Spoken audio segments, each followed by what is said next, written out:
cover siya. Kung pinatras ng hard cover niya na yun. Ito. Yes. So, we are taking advantage of the hard cover. Pumotok yung doon, naman dito. Naglag. Naglag to. The best thing is, ikaw magkukuman. Ikaw ang team leader niyan eh. Delay ka pa rin, patay ka pa rin. Balik, balik.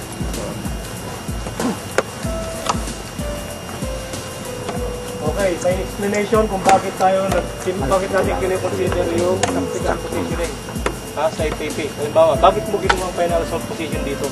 Hindi ka naman dito. May mga situation na hindi tayo makakapag stack up ng position dito. For example, mga bintana. Ang dami dyan. So ito isang situation. Yung variation na gagawin natin depende doon sa situation. Unang consideration natin ito. Mamaya dito. So step by step, may papaliwanag natin kung ano yung mga tactical consideration. Bakit ganyan ang ginagawa natin. Diretso. Point of domination mo, hanggang dyan lang. Sige, doon. Doon nga, kanto kasi. Okay? Yan. Dawol kagad. Dawol. Diretso. Ayan, low ready. Low ready muna.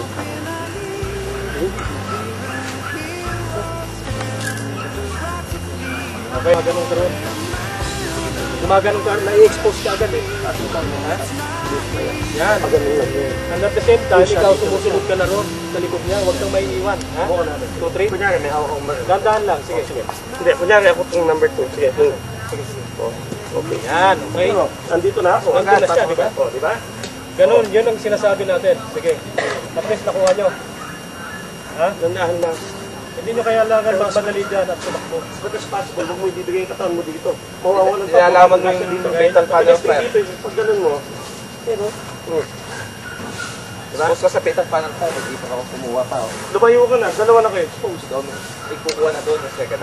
Huwag mo ibibigay yung katawan mo dito. Pag gumanon ka, wala nang, malaki din si Tutri, wala nang dadaanan yan. The rest thing is, kung dito ka, siya na, doon na siya, oh. Definitely siya na, dito na, nagbabantay na sa'yo. Kaya pag nag-move ka dito, nandun yung bantay mong isa. Nandun yung bantay mong isa. Okay? Huwag mo siya bibigay yung likod mo kay Tutri. Matatapon yan. Malay si Tutri, parang nakabarricade sa'yo. Ikaw, kung tatamaan si Tutri, nasa likod mo, buhay na buhay.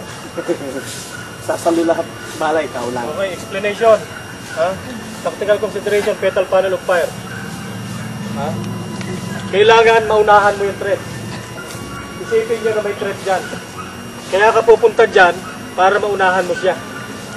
Kasi hindi mo maalis na ma-expose ka dyan.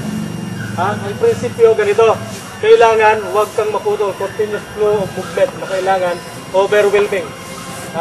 You have the armament, you have the tactics, kailangan ma-divert yung attention, may na-apply tayong tactics. For the purpose of dry fire, dry run, gawin mo muna yung sequence na may point of domination, know your sectors of responsibility. Silent drill, then later, step by step. Saan kami nagkamali sa inyo? Tanong ko kayo, alam nyo na? Yes, sir! Because his arms fast.